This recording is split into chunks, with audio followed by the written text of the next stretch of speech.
What's up guys? Nandito tayo ngayon sa Barangay Kalihan ng San Pablo City, Laguna, and naisipan natin mag-food trip sa Watog's Lomi, Chami, Tapsi, and Sisig, ang kanilang mga delicacies dito. Tara, tikman natin.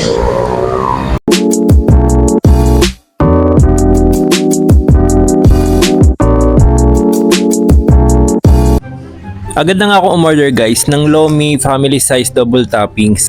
Siguro 5 to 10 minutes lang, nandyan agad yung order namin.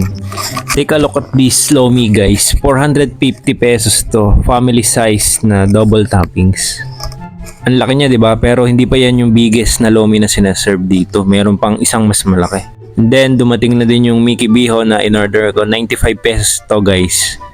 And syempre yung sisig silog, mawawala ba yan? 95 pesos din. And ito yung pang double toppings. Ayan guys, kompleto na ang orders, pwede na tayong kumain.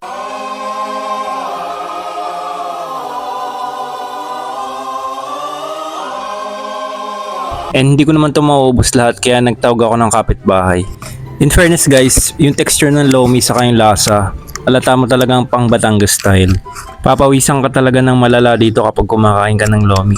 And nashock lang ako dito kasi sabi ko parang may buto. Ayun pala, paa siya ng manok. Ang astig ng Lomi dito, may paa ng manok guys. But overall, masarap.